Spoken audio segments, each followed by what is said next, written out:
nitwa Jeanne Uwineza, ndi umupasiteri mu itorero Rwanda Legacy of Hope rikorera hariya i Karama Norvège.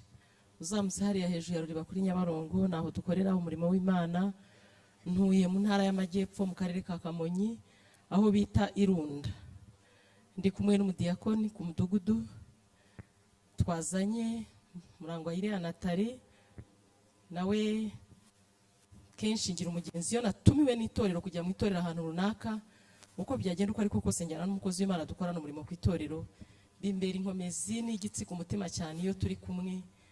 Abari bunkosore akagira ati byagenze uku, burya niyo twicaye mu bantu tubona n'ibindi, kandi nababa yaje kwiga no kurushaho kumenya. Nahoze mwongorera ndamubwira nibitegereze rero urebe ugira ibyo ukopera, nk'umudiyakoni mukuru agira ijambo bamwumva cyane, binezeza cyane. Rero iyo tugiye ahandi aba ari umunezero. Ndishimye mushumba wanyu hano yarantumiye tutaziranye, ariko yanyumvise kuri radio Inkoramutima, nkunda gutanga uvuga ubutumwa, ariko uwo munsi nari naserutse gutanga ubuhamya no kubwira abantu ko kubana na Yesu ugomba kubana nawe mu byago no mu makuba kandi ugakomeza ugahagarara.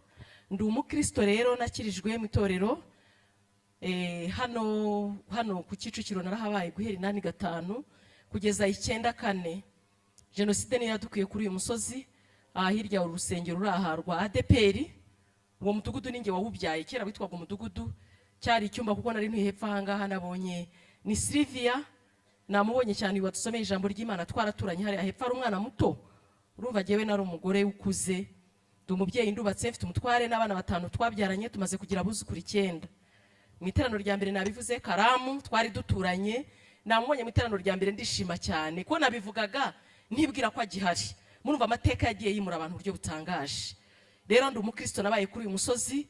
Uru rusengero rwari ahantu ukuntu muri quartier, kurubona ku muhanda byanejeje, ni byiza cyane. Rero ngewe murabyumva, sinkiba muri ADPR maze imyaka 6, kandi navuyemo neza nanditse nsezeye, kuko Imana yari impamagare kujya gukora umurimo ahandi. Ijambo mfite uyu munsi riravuga ngo ntukave muri bene so, kuko iyo uvuye muri bene so habandi makuba. Jewe rero nagiye mpamagawe n'Imana, nagize umugisha nakirwa n'uriya mubyeyi n'umutware we. Ubu ni umupfakazi, umutware we yaratashye, nawe yari umudiyakoni mukuru. Banyakiriye neza cyane ngeze kuri uwo mudugudu, kuko nagiye nta mugayo, nsezeye mpita kwa sogokuru iwacu muri ADPR, kuko umuhamagaro warunjyanye ahandi hantu. Ngewe rero Imana impamagaye ndagenda, nta mbaraga zindi zarwanya umuhamagaro w'Imana. Imana ishimwe rero ko ndi hano, kandi nahabaye neza. Kuba mpagarutse nkasanga abantu twahabanye, twakoze umurimo w'Imana kuri uyu musozi. Birashoboka mutarahatura cyangwa hari abari bahari, ku izina bari bamenyereye kunyita, banyitaga Mama Rebeka. Rero nari umukristo aha kuri uyu mudugudu, ndumva ari hafi aha cyane kuri Sheri, ntabwo ari kure kuri ADPR. Hanyuma umushumba yabivuzeho mbere cyane gato, ariko ndumva nifuza kubahamiriza ko kuba muri Yesu nta gihombo kibamo. Kubana n'Imana ni ibintu bidasanzwe. Inshuro nyinshi tugira abantu bize, bafite ibintu byinshi bize by'iyobokamana n'ibindi, bagera ku rwego barenga iby'Imana, baravuga bati nta nibaho. Nuko guterana hari abantu benshi babirwanya, ariko ndabahamiriza mbabwiza ukuri kw'imbaraga z'Imana zidukoreramo. Kwicara hasi ubuswa, kuza hano sukura ubwenge, ahubwo turabahanga, ni twebwe Imana itegereje ko tuzaseruka. Haleluya! Abo ukomeye, abo woroheje, biramureba kuza kwicara uku ateze amatwi kumva icyo Imana ishaka kuvugana nawe. Abanga Imana nibayisenge rero, abo bazapfa be kwibukwa. Ariko twebwe abakunda Imana tukaza kwicara uku twicaye, ndababwije ukuri, iyi ni imbaraga y'Imana ikomeye, kandi hirya y'ibi muzabona ubwiza bw'Imana duhembewe guterana kwera. Haleluya! Nibi n'abantu birengagiza, ariko amaso yo navuze ngo Imana izakoranyiriza hamwe abantu bose bakumbuye guterana kwera, ngo abo bahoze ari abayo. Haleluya! Hanyuma areza avuga ngo izabakira iririmba. Haleluya!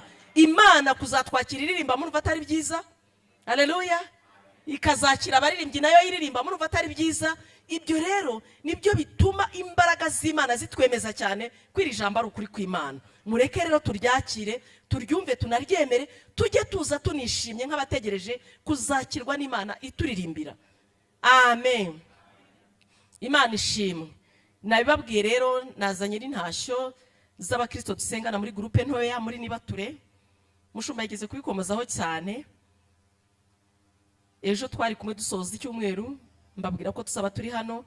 n'abandi bakristo bake, noneho n'umutware wanjye mu muryango, abo bose bampaye intashyo barambwira ngo nzabasuhuze nimwakire intashyo zabo. Nge mfite umugisha, uwo mutware twabanye kuri uyu musozi n'ubu turacyari kumwe, Imana ishimwe. Hanyuma umushumba yabivuzeho, ariko umwe mu ba pasteri barerwa ni Sylvia, yabinsabye ati watubabari ukabivugaho nta kintu bitwaye, ariko ngewe nabaye hano muri ADPR ndi umudiyakoni. Kera hano twebwe twasengeraga i Nyarugenge, hara mu Gakinjo niho habaga urusengero, ni Gasabe, Remera, Kanombe, Kicukiro, Gikondo, twajyaga mu mujyi wa Kigali. Gikondo iravuka tugumayo, Kimuhura iravuka tugumayo, ariko Gatenga ivutse ivuka nyine hano tuhafite abakristo, tubona nuko bagora tujya mu Gatenga. Hanyuma mu Gatenga rero twavuye tuza hano, aho niho jenoside yadukuye, turimuka tuva muri iki gihugu turahunga turagenda tugera Kongo. Ngewe nari umubitsi w'amaturo hano kuri Sheri, urumva nari umudiyakoni mukuru nanjye, ubwo rero nari umubitsi w'amaturo. Hanyuma murabona jenoside yabaye ari ku cyumweru ninjoro, Pasika yabaye bucya ku wa mbere wa Pasika, ni ukuvuga ngo abari konje, ubundi habagaho konje nungira ngo biracyariho. Hanyuma ku wa kabiri ari wo ku wa mbere, ubwo ku wa kabiri wa Pasika niwo munsi twagombaga kujyana amaturo kuri banki, twaverisaga hariya kuri Beka, ubwo itorero ubwo nibwo ryajyaga kurotira. Twe rero twari tumeze nk'injiji abariko mbyita. Muri iki gihe umukristo aratura amaturo ugasanga aranayakurikirana, yakoze iki, yagiye he, inangahe bye, reka shwi, twe twari tumeze nk'inyana zo mu biraro. Reka wakoraga ibikureba ubundi ukigendera, ibindi ntumbaza uko byagendaga. Byaje kurangira rero jenoside isanze ayo maturo twayararanye mu nzu nk'abitegura kuzajya kuyaverisa ku wa kabiri, kuko ku wa mbere wari uwa mbere wa Pasika. Birangira igihugu kigenza uko byagenze, iyo tubivuga abana batoya ntibaba bizi. Biba bibi kuri uyu musozi uburyo butangaje, kandi ndashima Imana kuri uyu musozi gewe hari abantu naharokoreye, kubera ko iwacu hano hepfo twabaga ahantu hubatse niba ari banki y'amasezerano. Iyo manyura mbona ngo hari amasezerano ku mugabo witwaga Kamanzi, niwe twabaga mu nzu ye, twahakoreraga iterano rya mu gitondo. Uko abantu bibwiraga rero bakundaga guhungira ahantu abantu basengeraga, nuko bahungiye iwacu. Rero uko bahunze nkabwira Imana nti ndakwinginze ntihazagira umuntu n'umwe upfa mu bantu baraha bakristo bene data. Ndagira ngo mbabwire ngo nukuri habaho ibyaha byo mu ntambara, intambara yashize turabyiha n'Imana irabitubabarira. Bakinjira bati mama Rebeka aho harimo abantu, ni nukuri sinagambanira igihugu uko ngana uko munsi nubaha Imana, murabona nagambanira igihugu. Kandi ubwo bene ubwite bari mu nzu baranumva bati nibyo mama Rebeka n'umurokore ntashobora kugambanira igihugu abika inyenzi. Ubwo bari mu nzu barumva bakagenda. Ngira ungorane rero, nicyo gitangaza numva nifuza kuvuga. Haza umuntu bareba, ubwo barazaga bwacya bakanyanyagira, abandi bakajya serida, abandi bakajya hepfo mu gishanga. Haza umugabo rero bamureba, ntitwabimenya ko bamubonye. Baravuga kwa Tadeyo, mutware wanjye yitwa Tadeyo, igihe babereye uyu munsi bapfane na ziriya nyenzi. Twe rero ntitukamenye ko bamubonye. Araza n'umwana, turasasa nk'uko bisanzwe bararyama. Ya Mana dukorera, jewe ikintu kinyemeza imbaraga z'Imana, bene data Imana iriho. Uwo mugabo yari umuntu udakijijwe rwose, watuye kuri uyu musozi, nta habari nta bya Yesu, yari no mu baturwanya kuri uyu musozi bikomeye. Uyu musozi uriho abantu baturwanya, ariko twihagararaho duhagarara mu Mana. Ndashima Yesu ko muhari. Urumva iyo baturwanya tukagenda, ntabwo mwaraje ngo muhadusange. Noneho ninjoro, ngo bigere ninjoro, baraza bati tugende butaracya. Twarabimenye ko hararaye abantu bakagenda mu gitondo, kandi koko niko byagenda. Uwo rero baza mu gicuku, nkuyeho rido ndababona, nsubira mu nzu mbwira umutware ntumva rero ibintu byakomeye, uyu munsi turapfa, ambara neza umere neza. Buriya rero umuntu apfa mbere yo gupfa. Ubwo mu yandi magambo tugiye gupfa. Urabizi Sendanyoye ari hano mu nzu, yitwaga Sendanyoye n'umugore Rufonsine. Sendanyoye ari mu nzu, noneho turireguza iki.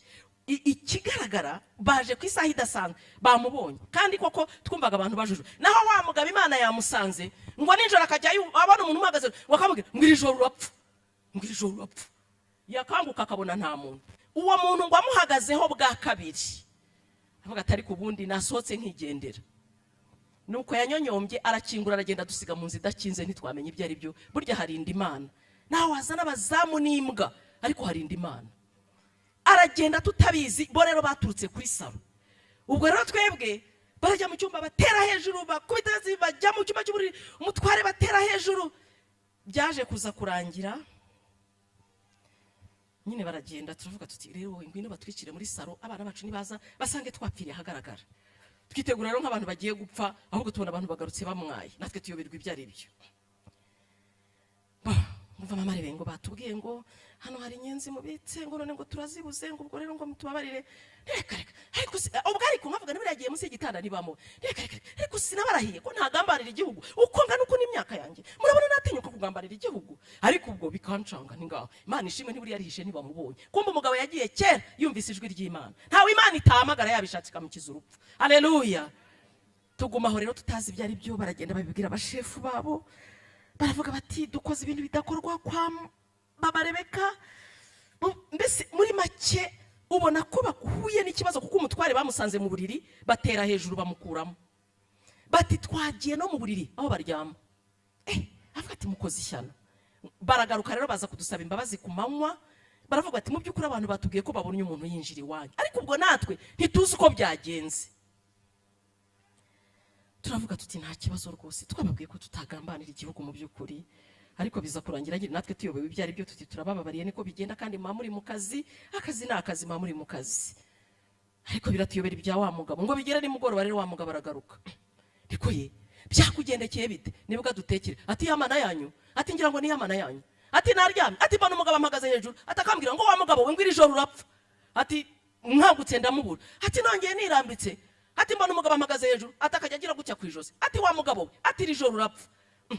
Ati ngira ubwoba ndavuga ngo ariko ubundi nasohotse nkigendera ko wasanga n'ukuntu byarangiye. Aravuga ati ariko sinongera kurara aha ndagiye. Dusigarana umwana we rero Imana yadufasha turamuhungana tumujyana i Kongo turamugarukana tugaruka amahoro hadapfuyemo n'umwe. Ibyo ndabishimira Imana. Izina ry'Imana yacu ndihimbazwe. Ayo mateka rero twayagiye kuri uyu musozi kandi turashima Imana. Hari ibintu bimwe abantu badakwiriye no kwitaho cyane. Singombwa ngo twitwa abarinzi, singombwa ngo twitwe ngo twakoze ibi, singombwa gacaca yaraje noneho murana umuntu Nyabugogo. Oye, ngo muracyabaho. Ngo muri gacaca ku gasharu, ngo bavuga ko mwapfuye mwese mutakiriho. Nimuke mukomeza muvuge ko tutakiriho. Waza guhagara nk'umuntu w'umukristo. Ubwo mubikomeze gutyo ko banditse ko tutakiriho. Singe wahera. Abantu benshi ubazi ko tutakiriho, ariko turiho twese turi bazima na Yesu. Haleluya. Ibyo mbishimiye Imana kwari kugira ngo nse nuvuga gato amateka abana bacu bajya batubwira ngo bashaka kuyumva twayabayemo kandi tuyatambukamo neza neza. Imana ibyo ngibyo irabikora utarabitambutsemo neza rero uwo munsi tuzahagarara tumushinje kubera iki uri umukristo kubera iki bitemeye. N'uyu munsi dufite abantu benshi avuga ati oya ngewe naka ntitwasengana twagiye aratwirukana byagenze oya hagarara neza mu Mana kandi Yesu naza azabiduhembera. Sigomba kujya kubitangaza amakuru, singombwa ko bivuga oya hagarara neza ariko mu gihe gikwiriye nk'iki kuko umwuka yabizanye numva nabivuga. Twahunganye rero ayo maturo twarayabanye mbwira umutware ni dore jenoside iyi ntambara irakomeje ubwo izina jenoside ryaje nyuma dushobora guhungana aya maturo akazadushyira mu kaga tukayarya tutarabigenewe akatwica urupfu rubi. Twebwe ntituri mu barya amaturo afite abo yagenewe kurya none ntitubareba. Reka tuyasige mu nzu nihagira n'uyatwara azayatwara atazi ibyo ari byo. Imana itugira inama muri ubwo buryo tuyavunjishamo inote tuyahindura ibiceri tuyashyira mu gikombe tuyasiga mu nzu turigendera. I Kongo twamaze y'imyaka 2 twagiye 94 twagarutse 96 mu kwezi kwa 10. Abagiye muri iyo nzu rero urumva twarakodeshaga urumva yagumyemo ntibarebyeyo ariko mu kugaruka agatima gakubitaho umutwara araza asaba nyirizo twakodeshaga baragenda bajya mu nzu uko ya maturo twakayabitse n'agapapuro kari kanditseho. Ndashima Imana ko mutware yaraje ambwira ati rero ubyuke mu gitondo ujye kuverisa amaturo dore ejo ni ku cyumweru atubwo mbega iki nicyo cyumweru cyacu cya mbere ujyana amaturo y'abandi ubwo urayaverisa ku rusengero ntirugo ujya kuri beka nta wamenye bya banki n'ibindi urumva twari duhungutse. Naje aha rero ngira umugisha asanga hari umudiyakoni umwe witwa Diriane Gapira twafatanije twafatanyaga kwandika no gusinya kuri ayo maturo. Ndashima Imana kandi twagarutse inote zarateshejwe agaciro ariko ibiceri bigikora. Murabyibuka bari bahari icyo gihe ibiceri bigikora. Tugaruka rero muri icyo cyumweru ibiceri byari bigikora bihabwa agaciro nta kimana yahombye. Haleluya. Mana ni umuhanga iza ubwenge nawe ntugire ubwoba ibyawe birimo izabigenza neza. Ndashima Imana rero nuko Imana nyine yankuye muri uyu mujyi njyana mu cyaro mbabaye cyane umubabaro ukomeye mbaza Imana ni niki gituma wemeye kongera mu buzima sinari narigeze menya guhinga uko bahinga mu cyaro. Ndavuga ni niki gituma Imana iti genda hariya niho ngutumye, genda ujye kwiga guhinga. Nuko mfata isuka, yemwe mwabakobwa mwe, byari ibintu biteye ubwoba. Nuko mfata isuka ndahinga bigoye. Nuko hirya y'ibyo nyine biremera, naramenyereye ibisuka narayimenyereye. Ubwo mvuga ubutumwa narangiza nkajya guhinga nahingura nkajya kuvuga ubutumwa. Ubwo nuko Imana ikibyemeye nguko ukuntu mbishoreye hamwe n'ibyo ngibyo umushumba yanyumvije ndimo ntanga ubuhamya ukuntu nagize ingorane rero muri ayo makuba yose nkarwaza umugabo. Yararwaye rero kuva 2002 kugeza uno munsi. Twaragerageje, twaravuze, twatanze ibintu, twatanze n'ibindi, nta muganga w'umuhanga uba muri igihugu utaramuvuye ku munota wanyu ibintu biranga, tubiharira Imana. Ubu turayitegereje n'izamukiza. Ariko ibyo byose impamvu nabivugaga ntabwo byambujije gukora umurimo w'Imana. Umuhamagaro ni ikintu gitangaje. N'uyu munsi rero turacyakomeje kubaha Imana kandi turacyayikorera, ndetse ubu ndashima ko mbona araho, ubona yarazutse mu yandi magambo nubwo atarakira, ariko ubona none hari umuntu ujya mu bantu uvuga, ukora, ugenda. Rwose ibyo ndabishimira Imana cyane imbere y'iri teraniro.